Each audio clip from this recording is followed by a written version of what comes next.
Chapter 7, Fez.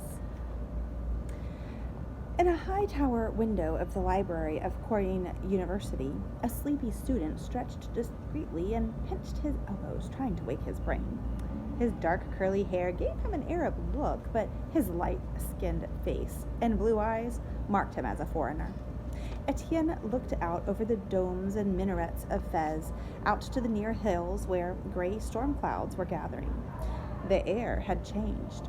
It felt charged now, damp and full of small, expectant breezes. Down in the narrow streets there was even more bustle than usual. Merchants scrambling to gather in their wares, travelers dragging laden animals towards shelter. Etienne found it hard on ordinary afternoons to concentrate on the books he studied, even in the serenity and comfort of this great library. Today, it was impossible. Arabic? Why had he set his heart on learning Arabic? The ideas were elusive, and every word had many meanings. Etienne's careful European mind led him up one blind alley after another. Where he longed for definition, there was playfulness. What he pounded into his brain as fact was revealed a page later to be poetic fancy. The Arabic of the texts he studied was nothing like Fez street Arabic, and not much like the everyday language of his fellow students. He went to bed at night with an aching head and a stiff neck from the strain of trying to follow conversations, and even in his dreams, he struggled with a heavy tongue. He ran his hand along the delicate, twisted column that separated the window into two arches, framing the busy street scene below. Etienne wanted to walk and run and shout, to drop his polite foreigner's face, to sing loud, bawdy songs in French. He longed for his true friends, Thomas and Eleanor, who would understand him, who would know when he meant to be funny and when he didn't. Shrieks came from the street below as children turned their dusty faces to the sky in anticipation of rain. One boy caught sight of Etienne and waved at him wildly.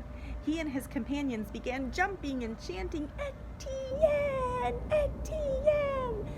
Etienne returned to the pulpit where he had been studying and gently closed the book he had been reading, centered it upon its pedestal, then covered it with an embroidered cloth. He went and thanked the keeper of the books with a deep bow, crept quietly down the tile stairs, hurried through the courtyard, and burst out into the street of the Three Mules. The street boys, jumped onto him at the corner, clung to him tight as leeches, all shouting at once. He swung them in a dervish dance of knees and elbows, an explosion of pent-up energy. "It's going to rain," one told him. "The flowers will bloom, yellow flowers on the hills. The horses will have babies." Is that what he said? Etienne wondered. Could it be a metaphor for something else? "Go back to your mamas," he told them, "because today I am climbing to the very top of the hills." "We'll come." The rising wind billowed people's robes and sent dead palm branches rattling from the trees, swirling them down the streets. "You can't," said Etienne, "because I'm going to run faster than the jackal." "Yah!" came a chorus of disgust. They had tried to keep up with him before on his mad runs, and failed. "We'll come anyway," said one doubtfully, a scrawny little tough boy called Jume. Does his name really mean camel? Thought Etienne.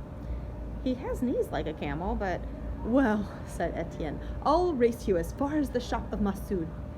And they were off, dodging people and mules, slipping on rotten fruit, jumping over fallen branches.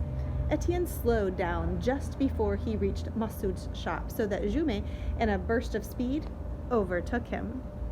"Jume is the winner," Etienne announced, locking his arms around the boy's thin, heaving chest and holding him firmly at rest. "Greetings, Massoud. I'll grant you help."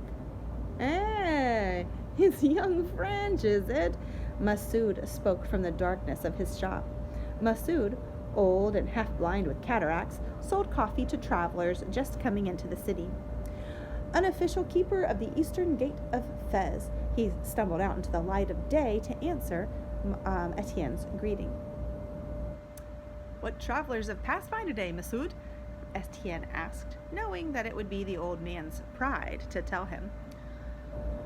No one yet, young French, no one yet. Etienne smiled. People were streaming past, mostly leaving the city to return to their farms. But, said Massoud, grasping Etienne's arm and dropping his voice to a loud whisper, I do hear tell there's a big sheik from the court of the Caliph who will pass through this gate this afternoon. Jume jumped with excitement, squirmed away from Etienne, and ran to tell the other boys. Out on the road, an officious man dressed in rags was shoving and shooing people with a royal palm branch. As the crowd fell back, a passage opened. 2 tall camels, gently jangling bells and beads, padded regally through, ridden by 2 white-robed men of the desert. They don't belong together, Etienne thought at once. One was young, with the pale, frightened face of a boy and the dark eyebrows of a man.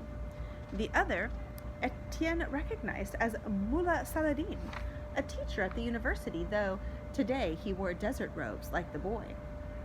Massoud dug his fingers into Etienne's arms and croaked information to him, spraying him with saliva in the excitement. That is the Wazir Saladin, advisor to the Caliph, and the youngster is his nephew. It is said that the nephew is the finest young man of the powerful Bini Khalid, the desert tribesmen, and he's destined to lead them when he comes of age. He's been chosen to study the law here at our Kayun. Etienne discreetly wiped his face with his long sleeve, and as Massoud leaned in toward him to whisper, Let's hope he stabbles those camels outside the city. Those desert people, they don't even know that a camel stinks. A toothless laugh welled up from Massoud's belly, and tears streamed from his squinted eyes. Later, stopping to rest at the top of a hill overlooking Fez, Etienne wondered if the young man from the desert had already moved into the student sleeping house, and if he had been taunted because of his camel. Etienne felt the first big drops of storm rain falling on the hills, waking old smells in the ancient, complicated dirt.